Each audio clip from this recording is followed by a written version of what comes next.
2025 WNBA Finals presented by YouTube TV. We'll begin with remarks from Commissioner Cathy Engelbert, and then we'll turn it over to question and answer. Please have your phones on silent or vibrate. Cathy, if you would, please. Great. Thank you, Ron. It's great to be here. Good evening, everyone. WNBA Finals ready to tip off Game 1. It's our 29th WNBA Finals. Exciting night here in Las Vegas as the Aces prepare to take on the Phoenix Mercury in the first ever best-of-7 Finals series. The Aces have been on a remarkable run from winning 21 of their last 24 games to pulling off an incredible overtime victory in a decisive Game 5 just earlier this week, and their season definitely has been defined as resilience. On the other side, you have the Mercury, a team that has embodied toughness, togetherness, and belief all year long to get here. So I think WNBA fans everywhere can feel it. This has the makings of a finals to remember. So congratulations to both teams. I want to take a moment to address some important conversations happening across the WNBA, including remarks made earlier this week by Napheesa Collier. First, let me repeat this. You saw it in my statement, but I have the utmost respect for Napheesa and for every single player in our league. They are at the center of everything we do. I was disheartened to hear that some players feel the league and me personally do not care about them or listen to them. And if the players in the W don't feel appreciated and valued by the league, then we have to do better and I have to do better. We know how great these players are on and off the court, how much they mean to our league, our fans, and our communities. If they don't feel that, I will do everything I can to change that. No one should ever doubt how deeply I care about this league, this game, and every single player who makes the WNBA what it is. So we value feedback, we listen to criticism, we remain committed to engaging in the difficult but necessary conversations that ultimately make us all stronger and better. As it relates to officiating and gameplay on the court, we hear the concerns, we take them seriously. Our game is faster, featuring more talent, and the game is more competitive than ever before. And with that evolution, game rules, interpretation, and officiating has to keep pace. Every major sport goes through this. Rules evolve, officiating adapts, standards shift. Alongside the growth of the game, the WNBA is no different. At the conclusion of the season, as we do every year, the league's competition committee will meet to evaluate the state of the game, which includes game rules, officiating, and player safety on the court. The Players Association and players, as always, are invited to engage. Also, beyond that, we are establishing a multi-stakeholder task force, call it like a state of the game committee, inviting player voices and other stakeholders to that table to ensure that our officiated platform evolves in step with the growth of the league. We'll have more details on that in the coming weeks. And referees and their work serve the game. That service at the highest level requires alignment with its stakeholders to perform and be held accountable to that performance based on that alignment. I think it's pretty clear that we're misaligned currently on what our stakeholders want from officiating. We have heard loud and clear that we have not lived up to that needed alignment, and that attention and change is needed to serve the WNBA to the level of excellence that is not currently being met in the various stakeholders' eyes. There are no greater stakeholders than our players. Their voice is integral to the alignment that is required for good officiating, and we look forward to including their perspectives on how our staff can better serve the game moving forward. So through the competition committee and the state of the game committee I've mentioned, we will take a hard look at what the proper line should be for good, aggressive play that we recognize has evolved into rough play, and how to calibrate the line for legal and illegal contact to ensure player safety and exciting competition. We owe it to the players, our fans, and the next generation to keep building a movement that not only showcases the best athletes in the world, but also inspires millions who dream of following in their footsteps. That's the mission. That's the heart of the WNBA. And that's what unites us all, players, coaches, fans, and partners, in pushing this game forward. We all love this game immensely. Together, we've made incredible progress. We've eclipsed previous records. We've expanded our footprint, and we've bolstered the position of our league. And since I know you will ask me about the CBA, I want to briefly cover this. We continue to meet and have important conversations with the Players Association. I want to reiterate that we want much of the same things that the players want. We want to significantly, and I mean significantly, increase their salary and benefits, while also supporting the long-term growth and viability of the WNBA. We have made proposals to that end. We have been meeting regularly throughout the summer and playoffs, and we will continue to negotiate in good faith until we get a transformative deal done.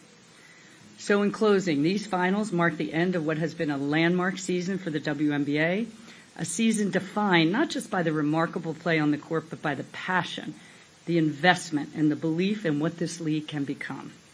There is still much work to do, and we welcome that work because the WNBA has always been about building something bigger than the game itself. And we know the best way forward is together. And one last item, a big shout out to my team. I am so blessed to be working with so many amazing colleagues at the league office. When I came in, we had very few people working in the W. Now we have hundreds working tirelessly on behalf of the league and the players, and thousands if you include the teams. I have so much gratitude in times like this for how great our team is and how hard they work. They are the best in women's sports, for sure, and they have shined over the last couple of years with their broad capabilities, innovative thinking, stellar execution, and endless passion for doing their best for the players and this game. With that, I'm happy to take your questions. All right, we'll begin. Cathy, if you would, third row to your left. Hey, Cathy, Doug Farmer with the Associated Press. There's a lot to unpack in that statement you just said there, so I'll try to give something quickly here. Two-parter. One is CBA deadline is the 31st of October. Are you expecting to be done by then or maybe have an extension? And the second part is the Connecticut Sun sale. You didn't address it all in your thing. Where does that stand potentially of having that team either stay in Connecticut or go somewhere else? So on the October 31st deadline, we're working really hard. I have a couple meetings just next week. We had one this week. Working really hard to exchange proposals and make some progress. And, you know, while I hope we make the October 31st deadline, and that is a real deadline from that perspective, we have extended deadlines in the past.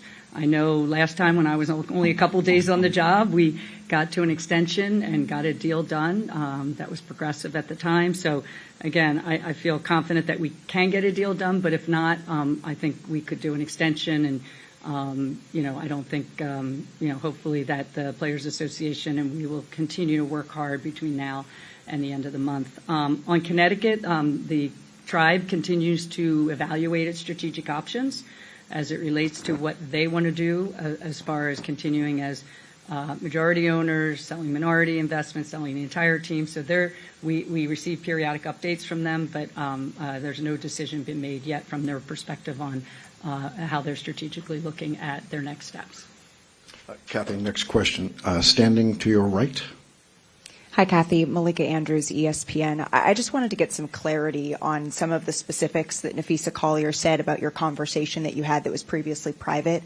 Did you in fact say that, quote, players should be on their knees thanking their lucky stars for the rights deal that I got them? There's a lot of inaccuracy out there through social media and all this reporting. And so I think what's most helpful is to focus on, I have been in touch with Nafisa. We've exchanged texts. We're talking next week. So I think, obviously, a lot of reporting, a lot of inaccuracy about what I said or what I didn't say. And I will tell you, I highly respect the players. There's a lot of emotion and passion going on right now because we're in collective bargaining. We're in the WNBA Finals. And so I'll leave it there. I mean, I'm just obviously disheartened. You know, I'm a human too. I have a family. I have two kids who are devastated by these comments, and so all I'll say is just, you know, it's obviously been a tough week, and I just think there's a lot of inaccuracy out there. Absolutely respect that piece of it. I did want to follow up, though, and ask, I think that the growing sentiment around the league, right, is that players, they feel that the right leadership isn't in place right now in the league office. So do you feel that you're still the right voice and expect to continue to be commissioner beyond this CBA? I certainly, that's another inaccurate statement out there that everybody reads and takes clickbait on. Obviously, I've never been a quitter. I'm entering my 40th year, actually, this month in business. Never been a quitter, never shied away from tough situations. I think leadership, the cream always rises to the top, and I've always been someone who believes in the fact that if there's things we need to fix, we're going to fix them. If there are things the players have a perspective on that they don't like that we're doing or I'm doing, we'll fix them, Malika. So I think there's a point in time when obviously there's a lot of, and I said emotion, passion, whatever you want to call it, about what's going on right now. The league has grown enormously over the last 5 years. It's incredible what these players have done day in and day out, and they deserve all the credit. But as I said, my staff and the staff of the teams and the owners in this league have made tons of investments to get to where we are today. And so I'm not going to shy away. I'm the commissioner of this league, the leader of this league. I think we've accomplished a lot, but we have a lot more hard work to do. There's so many more things we can do together, and I hope that the players see that. And I'm certainly, looking forward to meeting with them in the off season as we get to the next level, especially with so many great things that are going to happen in the off season into next season. Cathy, our next question will come from the front row to your right. Hey, Cathy. Kareem Copeland, Washington Post. Kind of still going on that same plane. You talked about you'll do anything you can to try to repair this relationship. What steps will you take to try to repair the relationship with the players? Because obviously that's got to be something that you guys have to be partners in this whole thing. Yeah, I think it starts with Nafisa and I will sit down and chat. I've also communicated with a lot of other players this week who have been great. Obviously, we've got the finals going on here. We've got some announcements about, some end-of-season awards coming up as well. So I've been talking to players who are on those lists. And, the players have been great overall, I think. So I feel, confident that we can repair any loss of trust. I think, again, as we sit here in heavy bargaining discussions, I think, again, we want everything that the players want. From the perspective of significant increases in salaries and benefits, and I hope all the players will engage and know what proposals we put on the table.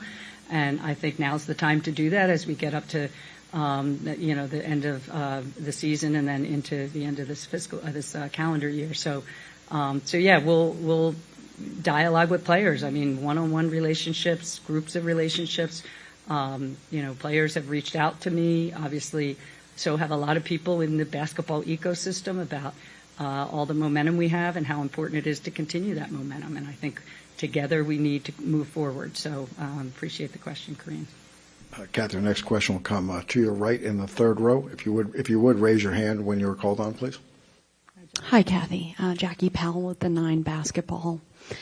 A trend we've seen this season has been the increase in injuries. According to the 9 Basketball's database of injuries were up 36% this year.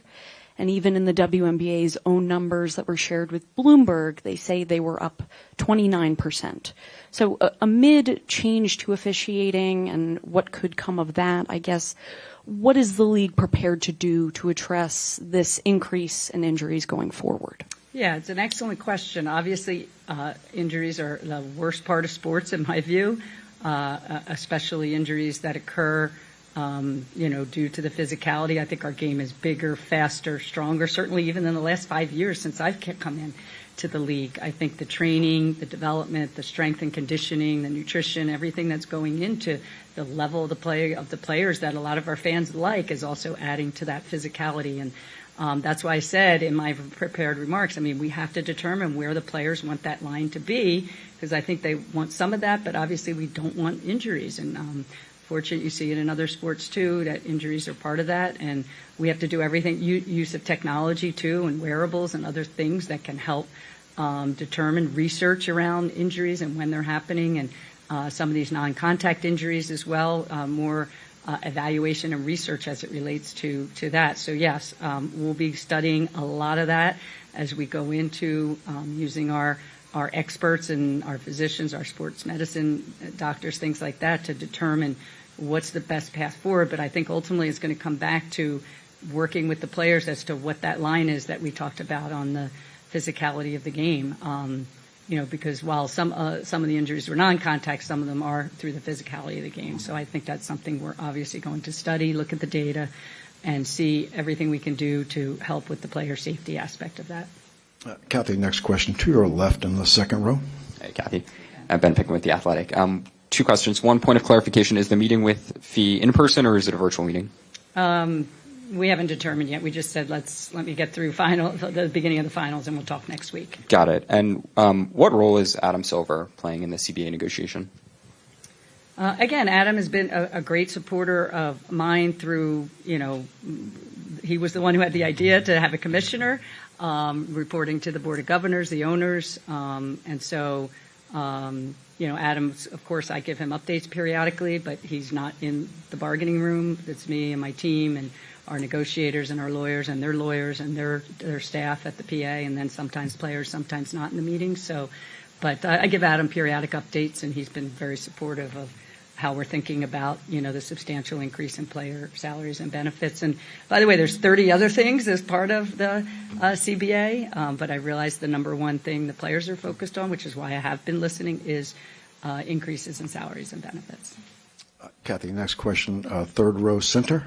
Hi, Cathy. Christina Williams here, iHeartMedia. I was just wondering, do you have any updates with the expansion drafts for the two new teams coming in 26? Yeah, so obviously we need to get a collective bargaining agreement done before we will probably have those expansion drafts, as well as the draft lottery. So those are the two things we usually do before the calendar year end, leading into the free agency and ultimately the draft in the spring. So we have given our general manager some guidance on how we're thinking, but until we get the collective bargaining agreement done, it won't be finalized as to the format or process. But you can expect, because you saw what we did last year, something similar. Just a note, I do see a lot of hands raised, and we will do our best to get to as many as you can. Please be patient with us. Cathy, next question, second row all the way to your right. Holly Rowe, ESPN. You talked about evaluating officiating at the end of the season. We have 7 games in front of us. What, if any, conversation have you had with the supervisor of officials and the officials who will officiate these games for what we should expect in the next 7 potential games? Yeah, we've had a lot of conversations over towards the end of the regular season, into the first and second rounds of the playoffs already, the semifinals, with our officiating staff, the leadership, to talk through exactly the evaluation, the accountability, again, I think there's, everybody has their opinion on officiating in every sport. I know I have 5 brothers. They have lots of opinions on officiating in every sport that I've been hearing since I was a little girl. But yeah, it's certainly something we're talking about. Obviously, the officials are evaluated I didn't know this till I came into sports. Every non-call and call is evaluated for every game during the season. This isn't something like we blow off. They're evaluating every call and non-call. So think about that. That's every play in every game. Film is reviewed. There's training. There's officiating. There's points of emphasis, obviously. So we continue to have those discussions with officiating crews even here into the finals. Cathy, next question, second row to your right. Cathy, when it comes to CBA negotiations, what would you say specifically are the things that the players are asking for right now? We've heard, like you just said, that their priorities are salary structure, rev share, that the owners feel like you're not saying eye to eye on, or they can't, I guess, right now say yes to. Yeah, I think it's all about balancing the significant increase in salaries and benefits with the long-term viability of the league.